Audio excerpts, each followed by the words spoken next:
Shalom saudara. Banyak orang berurusan dengan Tuhan hanya ketika ada dalam masalah. Itu pun berkenaan masalah kebutuhan jasmani.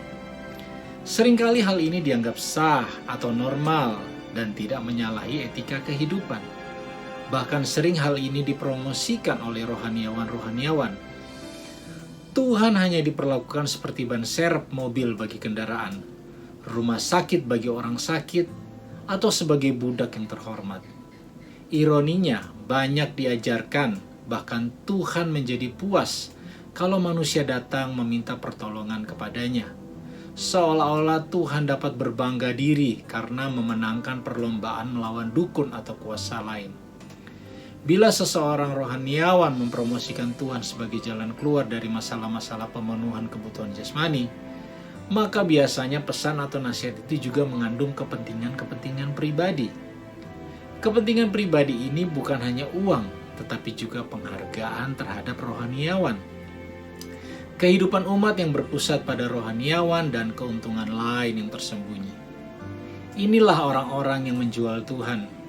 Pelayanan gereja dijadikan sarana jual jasa atau semacam makelar, menghubungkan manusia yang membutuhkan pertolongan Tuhan. Tuhan mengajarkan kita seperti rusa yang merindukan sungai yang berair di dalam Mazmur 42. Kehausan akan Tuhan membuat kita menjadi kekasihnya. Orang yang haus akan Tuhan akan bergantung secara permanen kepada Tuhan dalam segala hal. Orang yang berlindung kepada Tuhan hanya kalau bermasalah dalam hidup adalah orang-orang yang sombong yang sebenarnya tidak membutuhkan Tuhan. Ini orang-orang yang terkutuk di dalam Yeremia 17 ayat 5-7. Untuk apa Tuhan menyertai orang-orang yang hanya memperdaya dirinya dan tidak menjadikan dia kekasihnya? Pada waktu seseorang tidak bermasalah, tidak merasa membutuhkan Tuhan, maka kadang-kadang Tuhan mengizinkan seseorang dalam kesulitan supaya dapat mendekat kepadanya.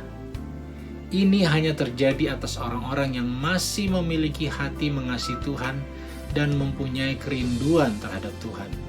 Tetapi bagi orang yang sama sekali tidak merasa membutuhkan Tuhan, walau sudah mendapat peringatan Tuhan, Tuhan juga tidak merasa perlu berurusan dengan dia. Kalau dalam pertemanan kita hanya memandang teman mempunyai kemampuan, kekuatan, dan kekayaan, kira-kira apa motivasi persahabatan kita kepadanya? Persahabatan seperti ini syarat dengan intrik-intrik pribadi untuk mencari keuntungan pribadi dan tidak membawa kepada persahabatan yang sejati.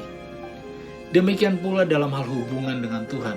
Seharusnya kita datang kepada Tuhan bukan karena sesuatu kepentingan. Pribadi Tuhan itulah kebutuhan dan kepentingan kita. Persahabatan dengan Tuhan harus dibangun dari kebutuhan akan Tuhan sendiri, bukan karena suatu kepentingan lain. Amin.